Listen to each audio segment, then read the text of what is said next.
8 से लेकर 9 बजे तक, और संडे में होती है हमारी कथा, वो भी 1 घंटे का सेशन है 8 से लेकर सुबह 9 बजे तक। तो अब की बार वो संडे हमारा था, लेकिन उस दिवाली की वजह से कुछ डिस्टर्ब रहा, नहीं कर पाए।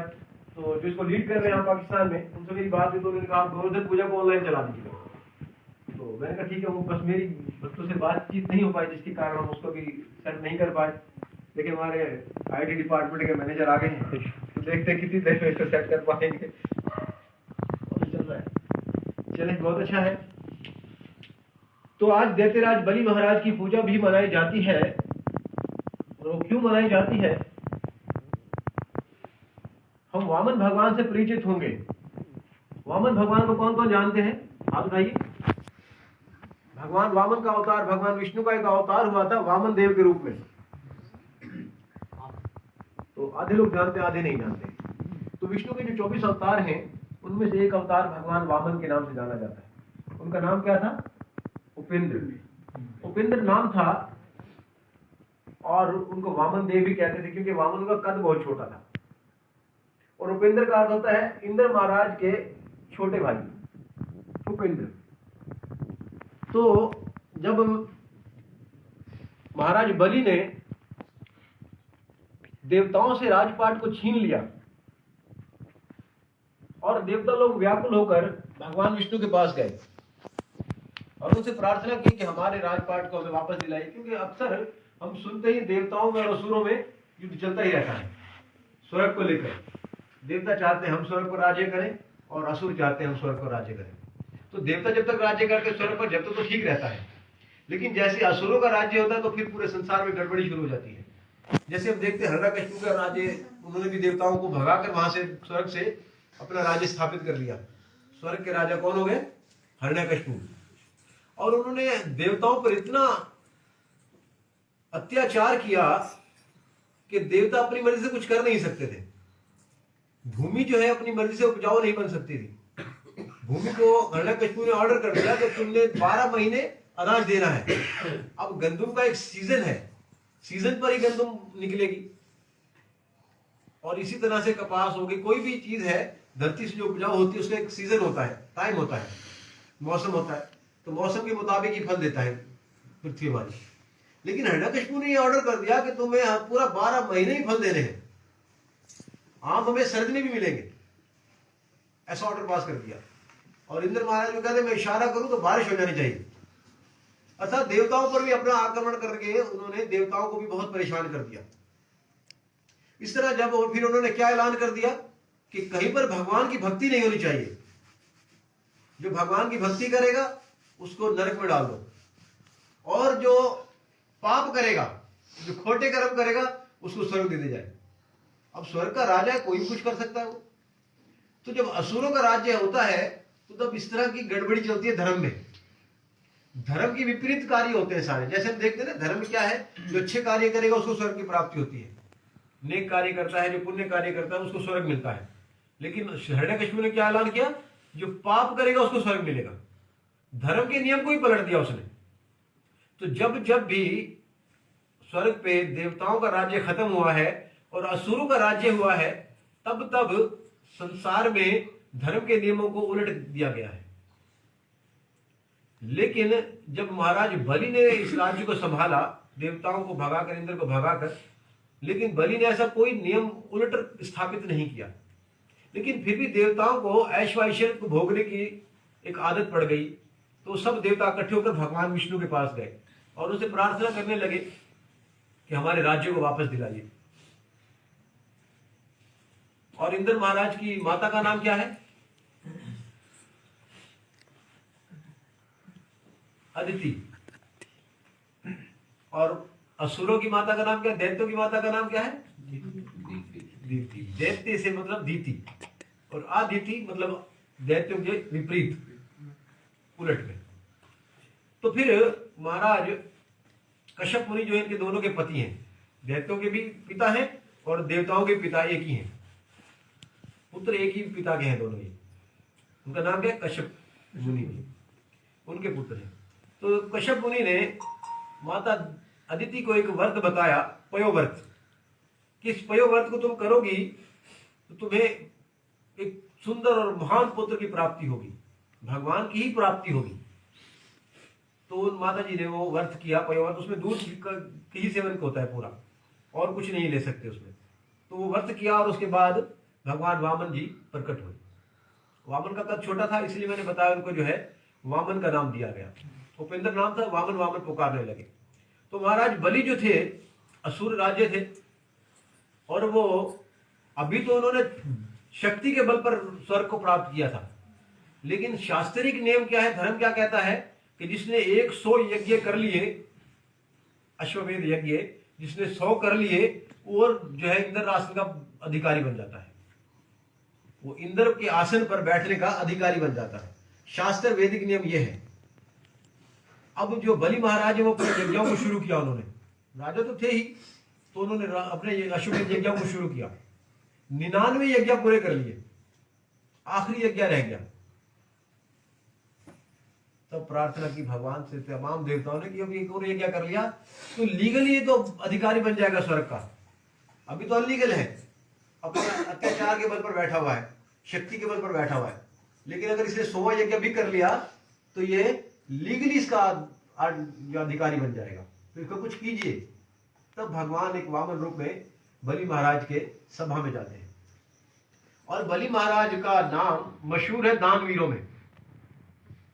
बलि महाराज जैसा दान आज तक किसी ने नहीं दिया। बेशक असुर थे, दैत्य कुल से थे। अच्छा, मन में एक प्रश्न आता है कि महाराज बलि असुर कुल से थे और दैत्य थे, तो इतने अच्छे अच्छे काम क्यों कर रहे थे? तो देवताओं वाले कार्य हैं सारे। आता है मन में प्रश्न। आपको बलि महाराज की परंपरा पता है? इनका पिता कौन थे और उनके पिता का नाम क्या था? बलि महाराज के पिता का नाम था महाराज विरोचन, और महाराज विरोचन के पिता का नाम क्या था? प्रहलाद महाराज। एक महान भक्त और महान वैष्णव, उनकी परंपरा से आ रहे, उनके कुल से आ रहे हैं, इसलिए उनमें वैष्णव सदाचार का पालन करते थे। क्योंकि प्रहलाद महाराज उनके दादा थे, और प्रहलाद महाराज का नाम 12 महाजनों में आता है। तो इसीलिए बलि महाराज में सारे वो अच्छे गुण थे जो एक वैष्णव में होने चाहिए। तो जब यज्ञ कर रहे थे 100वां, तब भगवान वामन बलि महाराज के पास गए और जाकर भिक्षा मांगने के, ब्राह्मण का रूप लिया, ब्राह्मण बने और जाकर भगवान जो है बलि महाराज से भिक्षा मांगने लगे। क्योंकि दानवीर थे, दान देने में नाम था उनका। तो क्या हुआ कि बलि महाराज के पास जब पहुंचे तो बलि महाराज को बताया जाके, उनके जो सैनिक थे कि कुछ एक ब्राह्मण आया है, बोना छोटा सा, और कुछ आपसे दान में चाहता है। तो यज्ञ कर रहे थे, अभी वो 100वां यज्ञ शुरू कर रहे थे। तो यज्ञ कुंड में, यज्ञ जहां पर चल रहा था, यज्ञ सभा में पहुंच गए भगवान, और वहां जाकर उनसे प्रार्थना करने लगे, हे दैत्यराज बलि, मैंने सुना है कि तुम दान देने में बहुत ही महान हो, तो एक मैं भी आपसे छोटी सी याचना लेकर आया, प्रार्थना लेकर आया हूं। मेरी प्रार्थना को स्वीकार करके मेरा भी मन संतुष्ट कीजिए, कुछ दान में मुझे भी दीजिए। तो बलि महाराज ने कहा, हाँ ब्राह्मण देव, आप जो चाहिए मुझसे मांग सकते हैं। तब भगवान ने क्या कहा कि मुझे ज्यादा कुछ नहीं चाहिए, मैं संतोषी ब्राह्मण हूं, थोड़े में ही संतोष कर लेता हूं। अगर कोई प्रेम से श्रद्धा से मुझे थोड़ा भी दे दे, पत्रम पुष्पम फलम तोयम यो भी भक्तिया पृच्छति, अगर कोई प्रेम और भक्ति से मुझे पत्ता फल फूल भी दे दे तो मैं इसमें संतोष कर लेता हूँ, जैसे भगवद गीता भगवान ने कहा है। तो वहां भी कहा कि मैं संतोष थोड़े में ही कर लेता हूँ, लेकिन अगर श्रद्धा और प्रेम से दे दो तो उन्होंने कहा ठीक है, जो मांगना है मांगिए। तो भगवान ने क्या कहा कि मुझे 3 पग जमीन चाहिए, बस 3 पग, जिसमें मैं 3 पग नाप लूं, इतनी जमीन दे दो मुझे बस। तो बलि महाराज एक कहका लगा कर हंसते हैं क्या मांग रहे हो ब्राह्मण देव मुझसे? इतना बड़ा राजा हूं मैं, ये तो मेरा अपमान है। इतना बड़ा राज, स्वर्ग तक का राज्य मेरे पास है, पूरी पृथ्वी का राज मेरे पास है, और तुम मुझसे मांग क्या रहे हो? केवल 3 पग जमीन? ये तो मेरा अपमान कर रहे हो ब्राह्मण देव आप। कुछ लंबी बड़ी जमीन मांगिए जिसको मैं देते हुए भी गर्व महसूस करूं कि मैंने किसी ब्राह्मण को दान दिया है। तो नहीं, मुझे आप 3 पग जमीन ही दे दीजिए बस। तो बलि महाराज कहा ठीक है, अगर आपकी हट यही है कि 3 पग ही जमीन चाहिए आपको, तो फिर ऐसा कीजिए, आपके चरण छोटे छोटे हैं क्योंकि आपका कद छोटा है। बोले बड़े बड़े होते ना भगवान, तो आपका कद छोटा है। हमारे जो असुर है ना वो बड़े बड़े कद के हैं, उनकी एक पाँव काफी दूर तक फैल जाता है। तो आप ऐसा कीजिए, मेरे असुर को किसी को चुन लीजिए, वो 3 पग नाप के आपको दे देंगे। 3 पग ही लेनी है तो 3 पग मेरे असुरों के नाप से लीजिए, आपके चरण कहाँ तक जाएंगे। नहीं माँ बलिदेव, मैं नापूंगा तो अपने चरणों से ही, भले ही छोटे हैं मेरे चरण, जितनी मुझे चाहिए उतनी में पर्याप्त हो जाएगी मुझे, इसी से मुझे इतना ही दे दीजिए। बलि महाराज के गुरु हैं जो दैत्य गुरु कहलाते हैं, क्या नाम है उनका? शुक्राचार्य। अब शुक्राचार्य अभी उसी यज्ञ कुंड में बैठे हुए थे और वो यज्ञ करवा रहे थे, 100वां यज्ञ। अब शुक्राचार्य ने बलि को मना किया कि देखो ये इसकी बातों में मत आना, ये जो ब्राह्मण है ये तुम्हारे साथ छल कर रहा है, ये साक्षात विष्णु आया है तुम्हें छलने के लिए, और यदि तुम इसको दान दे दोगे तुम्हारा सब कुछ ले लेगा, तुम्हें कंगाल कर देगा, ये इसकी बातों में मत आना। लेकिन बलि ने कहा कि देखिए गुरुदेव, ये सब दिया किसका है? उसी भगवान का ही तो दिया हुआ है सब कुछ, और मेरे लिए इससे बड़ा गर्व की बात क्या होगी कि भगवान मेरी दहलीज पर याचक बनकर आए, भिखारी बनकर आए, कुछ मुझसे मांग रहे हैं भगवान, इससे बड़ा गौरव मेरे लिए और क्या होगा। दान तो मैं इसको अवश्य दूंगा। गुरु ने रोका, लेकिन बलि महाराज रुके नहीं। वचन लेते हैं ना, संकल्प करते हैं पानी डालकर, एक गडवी लोटा सा होता है, उससे पानी डालकर वो संकल्प लेना चाह रहे थे बलि महाराज। तो जब पानी डालने लगे तो शुक्राचार्य ने सूक्ष्म रूप बनाकर गडवी के अंदर प्रवेश किया और जहां से पानी निकलता वहां पर आकर बैठ गए ताकि पानी ही ना निकल सके। पानी बंद कर दिया अंदर से, तो पानी निकलेगा तो संकल्प लेंगे दान देने का। तो जब संकल्प लेने लगे तो पानी ना निकला, तो बलि महाराज ने कहा पानी क्यों नहीं आ रहा, पानी तो भरा हुआ है इसमें। तो फिर उसमें एक तीला मारा, और जैसे ही तीला मारा तो शुक्राचार्य की एक आंख फूट गई। ये सिद्धांत स्थापित करता है, इसमें बहुत पीछे रहस्य है। वो रहस्य क्या है कि यदि कोई गुरु, कोई भी गुरु हो, भगवान के अपने आप को समर्पण करने में आपको रोकता है तो वो समझ लो अंधा है, उसको हकीकत का ज्ञान नहीं है। शास्त्रों को पढ़ पढ़कर उसने पूरा अपना जीवन बेकार गवा दिया, वो समझ नहीं पाया कि पूरा जीवन किसके समर्पण करना चाहिए। ये आंख इसलिए थोड़ी आंखों से देखते हैं ना, वो देखते हुए भी अंधा है जिसकी आंखें नहीं है। ऐसा है व्यक्ति वो जो गुरु बना हुआ है और शिष्य को भगवान के समर्पण करने से रोकता है। ये सिद्धांत स्थापित किया वहां पर भगवान ने इस कथा के द्वारा। तो फिर आंख फूटी तो वहां सर पानी निकला, और उसने बलि महाराज ने संकल्प लिया कि मैं संकल्प करता हूं विरोचन पुत्र बलि कि इस ब्राह्मण को 3 पग भूमि दान में देने का मैं संकल्प करता हूं। और जैसे छिड़का तो भगवान ने 3 पग जमीन नापना शुरू किया। वहां मंदिर की तस्वीर पर किसी के पास नहीं। तो भगवान ने अपना रूप जो है विस्तार करना शुरू किया, बढ़ाना शुरू कर दिया। और देखते ही देखते जो गोना ब्राह्मण था, 2, 2.5, 3 फुट का ब्राह्मण, वो देखते ही देखते आसमान को छूने लगा। हम देखते ना भगवान का विराट रूप भगवत गीता में भगवान ने 11वें अध्याय में दिखाया है। तो भगवान भगवत गीता में जब दिखाया तो अर्जुन ने क्या कहा, हे भगवान आपके इस विराट रूप को देखूं कहां से मैं, इसका तो ना आदि है ना अंत है ना दरम्यान, कुछ भी नजर नहीं आ रहा इसका। तो जहां देखता हूं वहीं से आप ही आप नजर आ रहे हो। इतना विस्तारित रूप था भगवान का, विराट रूप भी।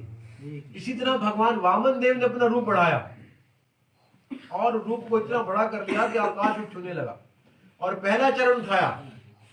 पहले चरण से पृथ्वी लोक के जो नीचे 6 लोग हैं उनको नाप लिया,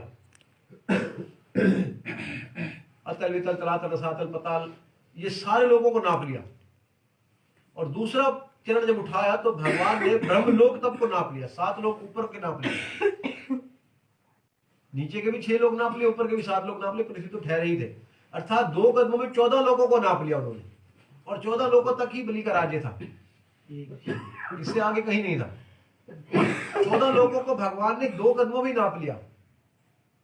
अब बलि महाराज से पूछा भगवान ने, अब बताओ बलि महाराज, बहुत बड़े दानवीर बन रहे थे, कहां गया तुम्हारा दान? तुम तो मुझ पर हंस रहे थे कि कुछ बड़ा मांगू तुमसे, तुम तो मेरे 3 कदमों को पूरा नहीं कर सके, तो और क्या मांगू तुमसे मैं? मेरे 3 चरण जो भूमि देने का तुमने वचन लिया उसको तो पूरा करो। तो भगवान के पास बलि महाराज हाथ जोड़कर खड़े हो गए और कहा, भगवान आपसे मेरा एक क्वेश्चन है, प्रश्न है। क्या प्रश्न है? प्रश्न ये है कि आप मुझे ये बताइए कि संसार में दान बड़ा है या दान देने वाला बड़ा है? जो व्यक्ति दान देता है वो बड़ा है या जो उसने जो दान किया है वो बड़ा है?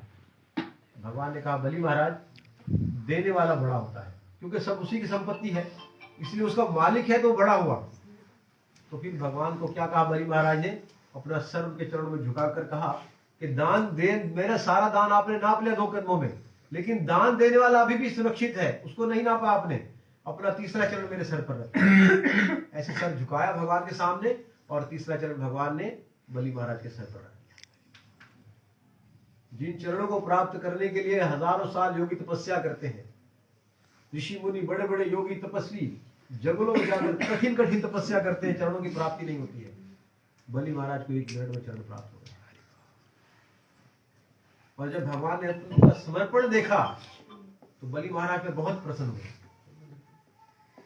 अपने मोबाइलों को थोड़ा साइलेंट कर ली थोड़ी देर के लिए या ऑफ कर दे, तो कथा में थोड़ा सा अच्छा तो संतुलन बना रहेगा। जब मोबाइल बजता मुझे एक कथा याद आती है। खैर फिर कभी सुनाएंगे, अभी हम बलि महाराज के टॉपिक चले, दूसरा गौरसन का टॉपिक है, तो इसलिए वहां पर नहीं जाएंगे। बहुत सुंदर कथा होगी। तो बलि महाराज पर बहुत प्रसन्न हुए भगवान, क्योंकि श्रील रूप गोस्वामी महाराज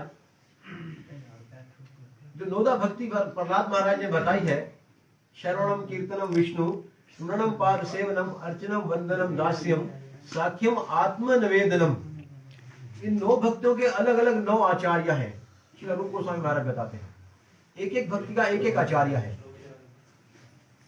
तो जो 9वीं भक्ति है ना, आत्मनिवेदनम, अपने आप को ही समर्पण कर देना, अपनी आत्मा को समर्पण कर देना, इसके आचार्य बलि महाराज है। भक्ति में इतना उत्तम पद प्राप्त किया है। और जब 9 भक्ति करते हैं ना, इनमें 8 जो भक्तियां हैं, इनमें सब में ही आत्मसमर्पण लाजमी है। जो 9वीं भक्ति है ना आत्मनिवेदनम, ये 8 भक्तियों में शामिल है। 9वीं अलग से नहीं है, इसमें 8 में शामिल है। जब तक इन 8 में आत्मनिवेदनम नहीं होगा, समर्पण नहीं होगा, तब तक आपकी कोई भक्ति सफल हो ही नहीं सकती। पहली भक्ति कौन सी है? श्रवणम। आप यहाँ पर बैठे सुन रहे हैं, इसी को श्रवण भक्ति कहते हैं। तो इसमें आप आधा घंटा जितनी देर भी सुनेंगे, तो आपने 1 घंटे के लिए अपने आप को भगवान के समर्पण किया है। आत्मनिवेदन, अपनी आत्मा को भगवान के समर्पण कर दिया है, तभी आप यहाँ पर आकर बैठकर सुन रहे हैं। मैं बोल रहा हूँ, इसको कीर्तन भक्ति कहते हैं। तो मैं भी 1 घंटा या जितना भी देर बोलूंगा यहाँ पर, उतनी देर के लिए मैंने भगवान को अपने आप को समर्पण कर दिया है। तो ये 8 भक्ति में जो आत्मनिवेदनम भक्ति है, ये हर भक्ति में पाई जाती है, और इतनी उत्तम भक्ति है कि इसके आचार्य जो है बलि महाराज है। तो जब बलि महाराज ने अपने आप को समर्पण कर दिया भगवान के, तो बलि महाराज को क्या कहा भगवान ने कि आपकी भक्ति से मैं बहुत प्रसन्न हुआ। हे दैत्यराज बलि, अब तुम क्या करो, अभी तुम इंद्र का पद प्राप्त नहीं कर सकोगे। इस वक्त जो इंद्र है वो पद पर विराजमान है और उनका नाम है पुरिंदर। इंद्र एक पोस्ट है, कोई व्यक्ति का नाम नहीं है। इंद्र एक पोस्ट है, जैसे वजीर आजम एक पोस्ट है, उस पर जो आएगा उसका नाम कुछ और होगा, लेकिन उसको कहेंगे क्या? वजीर आजम। जैसे आजकल हमारे पाकिस्तान के वजीर आजम कौन है? इमरान खान। तो वजीर आजम कोई नाम नहीं है, ये पोस्ट है। जो उस पोस्ट पे आएगा उसका नाम अलग होगा। तो इस वक्त जो इंद्र की पोस्ट पर बैठा हुआ है उसका नाम है पुरिंदर। तो भगवान ने क्या कहा बलि महाराज को कि इस वक्त पुरिंदर राज कर रहे हैं, अभी आप राज को प्राप्त ना करो। अगला जो मनवंतर आएगा, जब इंद्र को चेंज किया जाएगा, तो अगले इंद्र आप बनोगे। आपने बेशक सोमा यज्ञ नहीं किया, लेकिन आपकी समर्पण भक्ति से इतना प्रसन्न हुआ हूं कि अगले इंद्र आप बनोगे।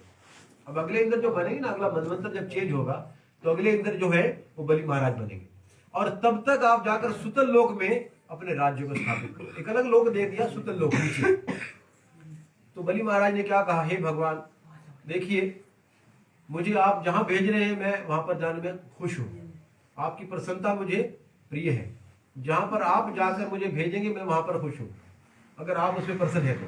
लेकिन मेरी आपसे प्रार्थना है कि मैं जब सुतल लोक में चला जाऊंगा, नीचे पाताल लोक में, तो वहां पर आपका दर्शन कैसे होगा? यहाँ तो चलो आते बन जाते, कहीं ना कहीं आपका दर्शन हो ही जाता है, कुछ आपके भक्त मिल जाते हैं, वहां तो कुछ भी नहीं ऐसा मुझे उपलब्ध होगा, आपका दर्शन तो मिलेगा ही नहीं, तो मैं फिर क्या करूंगा?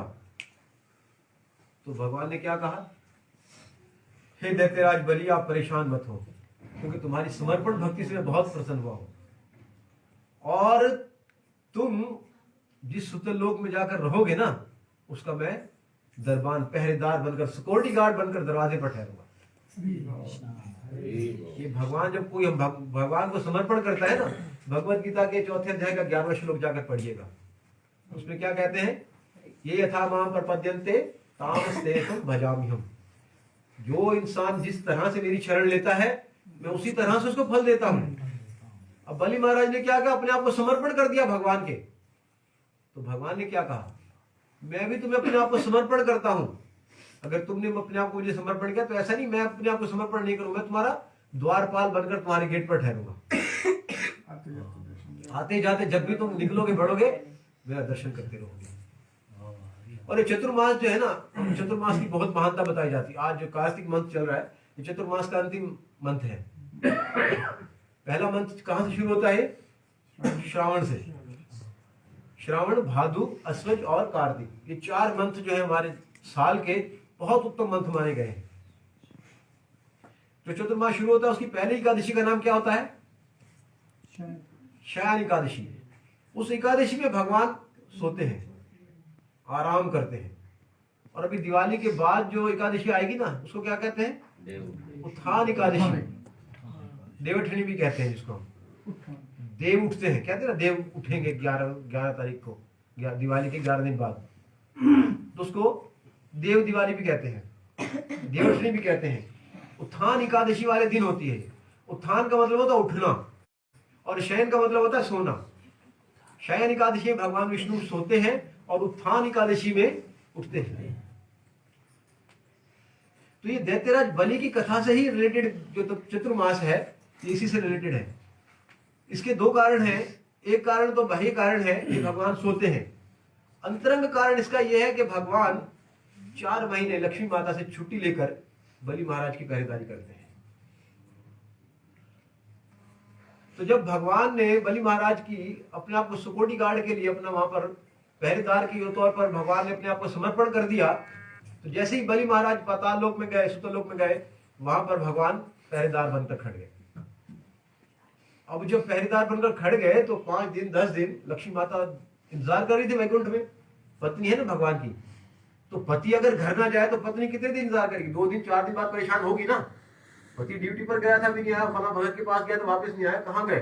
पूछ पड़ताल करेंगे। तो लक्ष्मी माता ढूंढती ढूंढती जब निकली भगवान को, तो रास्ते में नारद मुनि मिले।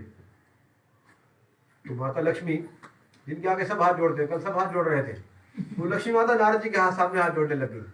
हे नारद मुनि, आप तो तीनों लोगों में पूरे कहीं भी जा सकते हो, किसी भी ब्रह्मांड में जा सकते हो बगैर वीजे के ही, तो आपको तो अवश्य ही पता होगा मेरे पतिदेव कहाँ हैं। मेरे पतिदेव 5-7 दिन से घर से ही निकले हो, वापस आए नहीं। तो नारद मुनि ने कहा, अब अपने पति को भूल जाओ। क्यों भूल जाओ? कैसे भूल जाओ? अब तुम्हारे पति तो अक्सर अपने आप को बेच देते भक्तों के हाथ में, और ऐसा ही क्या, अब तुम्हारे पति बलि महाराज को समर्पण हो चुके हैं, तुम्हारे पास अब नहीं आएंगे। ये क्या कह रहे हो नारद मुनि तुम? अब ऐसा ही है। सारी लीला बताई नारद मुनि कि ऐसे ऐसे हुआ, और बलि महाराज ने अपना समर्पण किया तो भगवान ने वहां पर पहरेदार बनकर, द्वारपाल बनकर वहां पर रहने की उनको वचन दे दिया। अब वो वहां पर रहेंगे, वो तो नहीं आ सकते आपके पास। तो फिर माता लक्ष्मी को उपाय बताओ, मेरा पति मेरे पास में आए तो मैं कैसे जीऊंगी, कोई इसका उपाय बताओ कि किस तरह वापस आएंगे वो। तो नारद मुनि ने कहा कि देखो, आज से कुछ दिनों बाद, अब देखो ना दिसंबर चल रहा है, तो कुछ दिनों बाद तो मुझे तो हमारे तो नवंबर चला, अपना दिसंबर तो गया ना, तो 12 महीने बाद, कुछ दिनों बाद 2-4-5 महीने बाद रक्षाबंधन आने वाला है। और रक्षाबंधन नहीं भी तो किसी टाइम भी रक्षाबंधन कर सकते हो तुम। आप ऐसा करो, एक रक्षा बंधन लेकर जाओ और जाकर बलि महाराज के हाथ पर बांध दो, उसको भाई बना लो अपना। और माता लक्ष्मी ने ऐसा ही किया, सारा बता दिया महाराज नारद मुनि ने माता लक्ष्मी को, और लक्ष्मी ने ऐसा ही किया, एक रक्षा बंधन ली और सुतल लोक में चली गई, जहां पर भगवान पहरेदार बनकर ठहरे हुए थे। अब पहरेदार बन के उनको कहा, भगवान अब ये मैं नाथ आप यहाँ पर कहाँ गया, वैकुंठ में चलिए ना। उनका मेरे बस में कुछ नहीं, मैं भक्तों के बस में हूँ और भक्तों के हाथों इस टाइम बिक चुका हूं, मैं अपनी मर्जी से जा नहीं सकता हूं यहां से, जब तक मुझे दैत्यराज बलि मुक्त नहीं करेंगे। तो पहला तो नारद ने बता ही दिया था सारा। तो माता लक्ष्मी दैत्यराज बलि के पास गई और हाल हुआ और कहा कि मैं आपको भाई बनाना चाहती हूँ, अपनी कलाई आगे कीजिए। बलि महाराज ने कलाई आगे की और रक्षा बंधन, रक्षा के लिए बंधन बांध दिया, जिसको राखी कहते हैं। राखी बन गई, लड्डू पेड़े खाए, जो कि मिठाई वगैरह बहन खिलाती है, वो सब खाए पिए। और रक्षाबंधन करने के बाद क्या होता है, भाई क्या पूछता है कि बहना अब आपकी डिमांड क्या है, आप क्या चाहती हैं, मैं आपकी क्या इच्छा को पूरा कर सकता हूँ। ऐसी दैत्यराज बलि ने पूछा, क्या मेरी बहना है, अब बहन आपने राखी बांधी तो आप कुछ मुझसे मांगिए, क्या चाहती है मुझसे। माता लक्ष्मी ने कहा, देखिए मुझे कुछ नहीं चाहिए, मेरा पति मुक्त कर दीजिए। और मेरे पास सब कुछ है, लोग मुझसे सब कुछ मांगते हैं, मैं आपसे कुछ नहीं चाहती हूँ। जो मेरे पति को तुम्हें द्वार पास बना के ठहराया हुआ ना, इसको मुक्त कर दीजिए। तो वहां पर बलि महाराज ने कहा, ठीक है आप लेकर जा सकते हैं पति को अपने। तो वहां लक्ष्मी माता बहुत प्रसन्न हुई और उन्होंने यहाँ पर वरदान दिया उनको, बलि महाराज को, कि दिवाली पर मेरी पूजा होती है, क्योंकि दिवाली पर मैं प्रकट हुई थी, और दिवाली के दूसरे दिन तुम्हारी पूजा मेरे साथ हुआ करेगी। यदि दिवाली के दिन जो दूसरे दिन तुम्हारी पूजा नहीं करेगा और मैं प्रसन्न नहीं होगी कभी। तो इसलिए आज के दिन दैत्यराज बलि महाराज की पूजा होती है। ये महत्व है बलि महाराज का, कि जिन्होंने भगवान को अपना द्वारपाल बनाकर ठहरा दिया। माता लक्ष्मी उनकी बहन बनी और उनसे भिक्षा में भगवान को मांग रही है। हम पूरे संसार के लोग माता लक्ष्मी के सामने भिक्षा मांगते हैं। अगर एक दृष्टि भी हम पर पड़ जाए माता लक्ष्मी, तो हमारा जीवन धन्य हो जाता है। वो माता लक्ष्मी जाकर बलि महाराज से भगवान की भिक्षा मांग रही है, मुझे मेरा पति वापस कर दीजिए। सोचिए कि बलि महाराज कितने महान होंगे। तो आज बलि महाराज की भी पूजा है। तो देखते हैं, अगर पिक्चर वगैरह मिलते हैं तो बलि महाराज को भी दीपदान थोड़ा घुमा देंगे, तो लक्ष्मी माता प्रसन्न हो जाएंगी, क्योंकि आज के दिन उन्होंने वरदान दिया है। उनको वरदान दिया, लक्ष्मी माता का वरदान है तो अवश्य ही सत्य होगा। ठीक है ना। तो अब हम आते हैं, हमारा दूसरा टॉपिक क्या है, गिरिराज गोवर्धन। गिरिराज गोवर्धन के विषय में हम सब लोग जानते हैं, वैसे तो बहुत बार कथा हो चुकी है। भगवान में और गिरिराज गोवर्धन में कोई अंतर नहीं है, ये भगवान का ही एक स्वरूप है। तो जब थोड़ी तफसील करें तो पीछे इसकी कथा आती है एक, कि गिरिराज पूजा से पहले के जो भगवान की लीला बताई गई भागवतम के 10वें स्कंद में, वो बताई गई एक ब्राह्मण जो यज्ञ कर रहे थे उनकी पत्नियों की और उन यज्ञ करने वाले ब्राह्मणों की।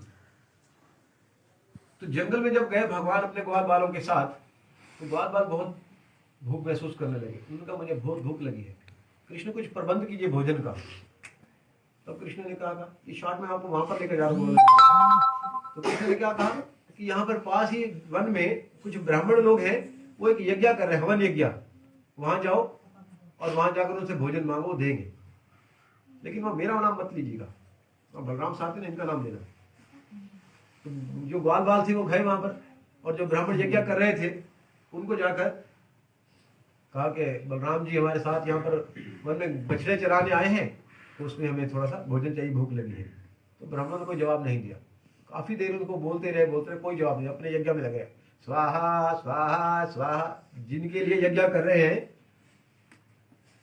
वो ही जो है, ये देखिए दैत्यराज बलि की तस्वीर ढूंढ ली भक्तों ने।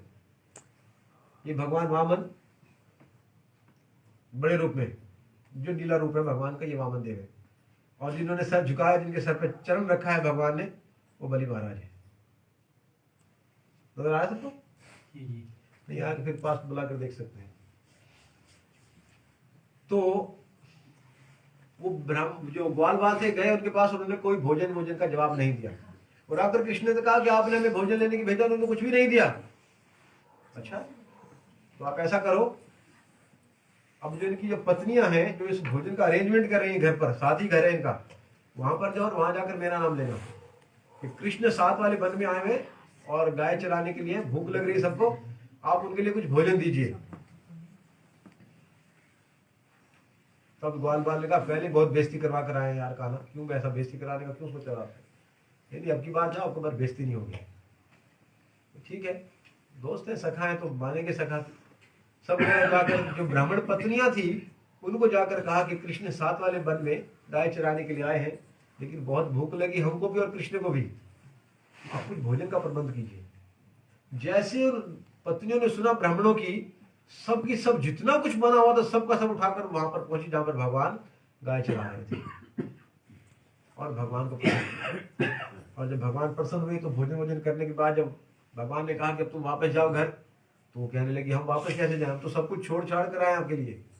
अब जिन पतियों के लिए हम बना रहे थे यज्ञ के लिए भोजन, उनको तो हम नाराज करके आए, वो तो रोक रहे थे हमें, वो हमें कैसे स्वीकार करेंगे। अब भगवान ने कहा तुम्हें स्वीकार ही नहीं करेंगे, तुम्हारे चरणों को भी धोएंगे वो, आप जाओ, तुम्हारे साथ मेरा आशीर्वाद है, तुमने मुझे प्रसन्न किया है। तो जब वो पत्नियां घर गई तो उनके पति कहने लगे कि वास्तव में भगवान को प्राप्त करने का, भगवान को समझने का अर्थ तुमने जाना है। हम तो ब्राह्मण और वेदों को, मंत्रों को पढ़ पढ़ के परेशान हो रहे हैं, हमने हकीकत में समझा ही नहीं भगवान है कौन। तुमने थोड़ी सी सेवा करके ही भगवान को समझ लिया कि भगवान कौन है। तो ये लीला कर कर भगवान घर आए तो तब देखते हैं भगवान दिवाली के दूसरे दिन, दिवाली से कुछ दिन पहले की बात है ये, दिवाली से दूसरे दिन कुछ दिन पहले की बात है। जब घर में आए तो नंद महाराज वगैरह, माता यशोदा, घर में बहुत बड़ा उत्सव मनाने की तैयारी चल रही है, सब लोग कामों में लगे हुए हैं, अलग अलग के व्यंजन पकवान बन रहे हैं, हलवा, पूड़ी, रबड़ी, खीर, मलाई, पता नहीं क्या क्या कुछ बन रहा था। भगवान ने कहा कि माता इतना कुछ किसके लिए बन रहा है। तो माँ किचन में काम कर रही थी, उन्होंने कहा मुझे नहीं पता, मेरा सर मत खाओ, जाके अपने पिता से पूछो। और कहा ना पिता के पास के जहाँ पर सभा लगी हुई थी सारी वालों की, इसी इंद्र पूजा के विषय में ही, इंद्र यज्ञ के विषय में ही चर्चा चल रही थी वहां पर।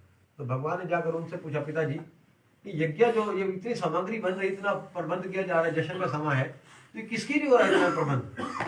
तो पिता ने कहा कि बच्चा है क्या बताओ। उन्होंने कहा बस आप अपना काम करो, कोई मसला नहीं है, बस उत्सव मनाते रहते हैं घरों में। नहीं पिताजी आप बताइए किस लिए बन रहा है इतना भोजन, इतना अरेंजमेंट किसके लिए। तो पिता ने कहा कि देखो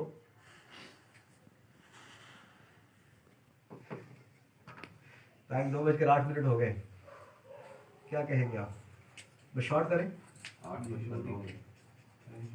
हाँ शॉर्ट करें।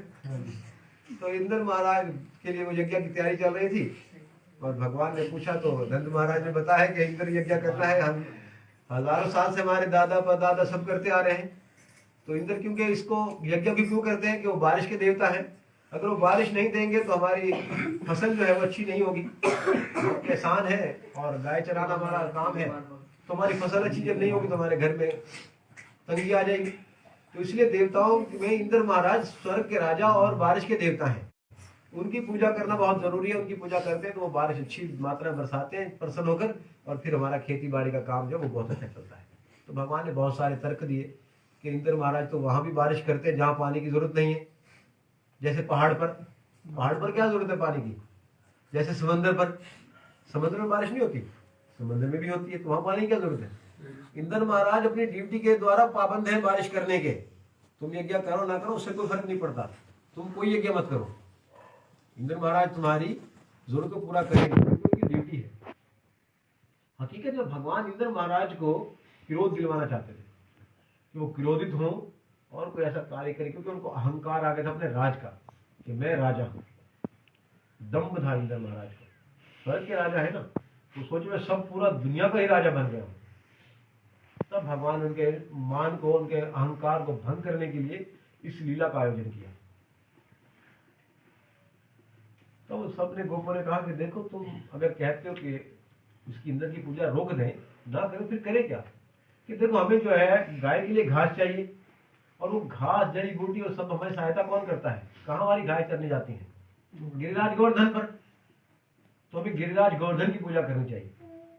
ये भगवान कृष्ण ने ये कहा तो नंद महाराज ने क्या कहा, बात को नकारा नहीं, उन्होंने कहा ठीक है अगर तुम कहते हो गिरिराज की पूजा करनी चाहिए तो हम गिरिराज गोवर्धन की पूजा भी करेंगे, लेकिन कल इंद्र महाराज की पूजा करते हैं कुछ दिनों बाद। अब जो आ रहा है दिवाली के दूसरे दिन होगी इंद्र महाराज की पूजा, वो करके उसके बाद हम गोवर्धन की पूजा भी कर लेंगे। तो महाराज भगवान ने कहा नहीं, इंद्र की पूजा करने की तुम्हें कोई जरूरत नहीं है, इंद्र की पूजा करने की तुम्हें कोई जरूरत नहीं है, हम गिरिराज गोवर्धन की पूजा करेंगे। तब भगवान की बात को सुनकर किसी ने भी कुछ नहीं कहा। उन्होंने कहा ठीक है, कहा ना जो आप कह रहे हो वही होगा। ब्रिजवासियों की यही बड़ी बात है, यही महानता है। ब्रिज की जो भक्ति है ना वो बहुत महान है। वो क्यों महान है कि कृष्ण कुछ भी कहते थे, गलत भी कह रहे थे, वो कहेंगे ठीक है, ये ठीक है, सब उसको एग्री करते थे। इसीलिए वो आज महान भक्तों के तौर पर जाने जाते हैं। और हम कृष्ण कितनी बार कहते हैं, मन मना भव मत भक्तो मध्याज माम नमस्करो, मेरे भक्त बनो, मेरी पूजा करो, अपने मन को मेरी सोच में लगाओ। कितनी बार कहते हैं, कितनी बार पढ़ चुके हैं, कितनी बार इस श्लोक को सुन चुके हैं, अमल नहीं करते। लेकिन ब्रिज धाम वृंदावन में जो कृष्ण कहते थे तब सबके सब एक आवाज होकर उस पर अमल करते थे। जब भगवान ने कहा कि गिरिराज गोवर्धन की पूजा करनी है, तब सब ने कहा ठीक है। और ये एक वाहिद पूजा है।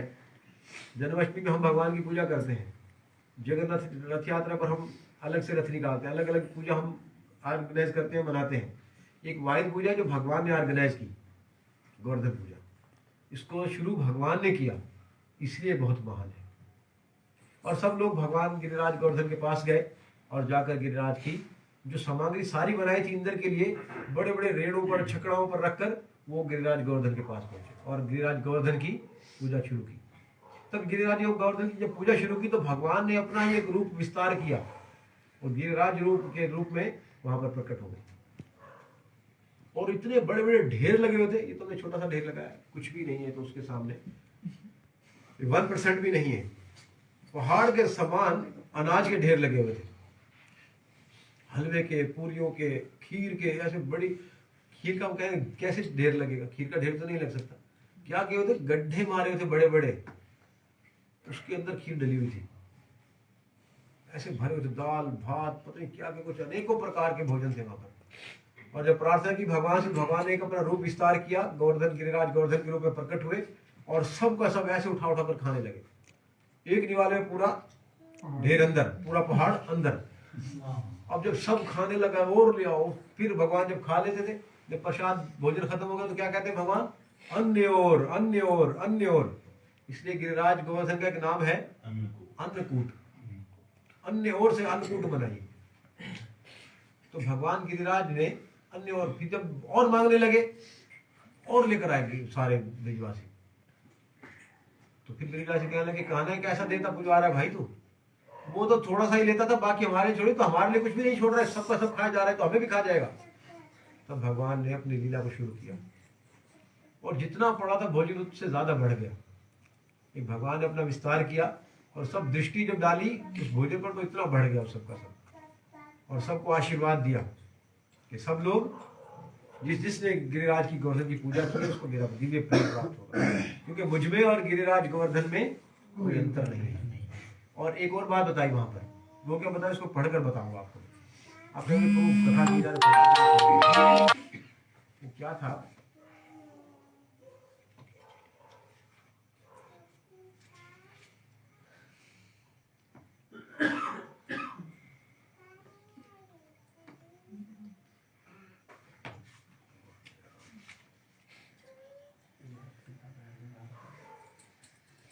हाँ जी, क्या कहते हैं भगवान यहाँ पर,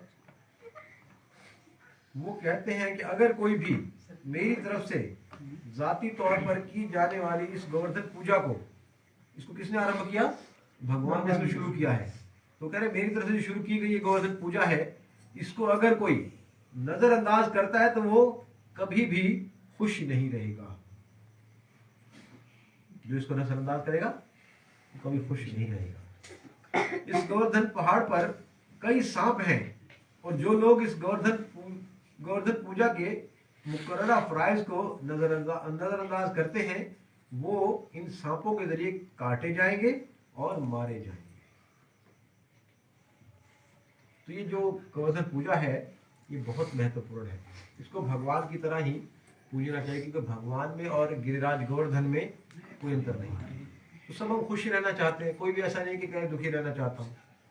तो अब की बार तो हम कम लोग आए, अगली बार कोशिश कीजिएगा अगली दिवाली पर हमारी जीवन रहे, जिंदगी रहे, भगवान हमें जिंदगी दे सबको, तो सब लोग दो दो लोग अपने साथ लेकर और आइएगा। अपना नियम बना लेना, आज सोच लेना कि अगली बार जब गोवर्धन पूजा में आएंगे तो अपने साथ दो लोगों को और को लेकर आएंगे। ऐसा नहीं कि दो बच्चों को ले आए अपने साथ, मेरे घर के दो बच्चे मैं अपने बच्चों को ले आया ऐसा नहीं करे। लेकिन जो इस वक्त नहीं आए उनको दो लोग और लाइएगा। हर व्यक्ति अपने साथ दो दो, आज से जो इस कथा में बैठे उनके अलावा हर बंदा दो दो को लेकर आए, तो अगली बार भगवान की कृपा से हमारा ये मंदिर खुद बन जाएगा और बहुत अच्छे तरीके से बनाएंगे। ठीक है, तो बहुत कुछ है, कथाएं तो बहुत कुछ है। भगवान गिरिराज गोवर्धन का प्राकट्य कैसे हुआ, गौलोक वृंदावन धाम में, ये पृथ्वी पर कैसे आया, और ये वास्तव में गिरिराज गोवर्धन है क्या, बहुत कुछ है बताने के लिए। लेकिन प्रभु जी बार बार मोबाइल जला के मुझे समय दिखा रहे हैं, मैं समझ गया हूँ कि आप भी काफी बोर हो चुके हैं, तो हम कथा को यहीं पर विराम देंगे। अभी नेक्स्ट में अगर मौका मिला तो इस पर चर्चा जरूर करेंगे कि गिरिराज गोवर्धन कितना बड़ा है। गिरिराज गोवर्धन 21 किलोमीटर 21 किलोमीटर का गोवर्धन फैला हुआ है, बहुत बड़ा था, इसकी ऊंचाई बहुत ऊंची थी। ये तो अगस्त्य मुनि के श्राप के कारण और दृष्टि से भगवान की लीला, भगवान इस स्वरूप को अपने आप को अंतर ध्यान करना चाह रहे, तो इसलिए रत्ती भर सरों के दाने के बराबर डेली कम होता है। अब काफी कम हो गया, छोटा हो गया, लेकिन चक्कर वही 7 कोस का इसका बनता है। परिक्रमा 7 कोस की है, इसका 21 किलोमीटर बनता है। एक परिक्रमा लगाने में कितने घंटे लगते हैं? रात को वही कोई शुरू की थी, 10 बजे रात को हमने 1 बजे तकरीबन 1:30-2 बजे शुरू की, रात को 1-1:30 बजे शुरू की थी और तकरीबन सुबह 9-10 बजे खत्म हुई। एक चक्कर लगाने में पैदल चक्कर लगाते हैं, एक चक्कर लगाने में तकरीबन 7 से 8 घंटे लगते हैं, इतना टाइम लगता है।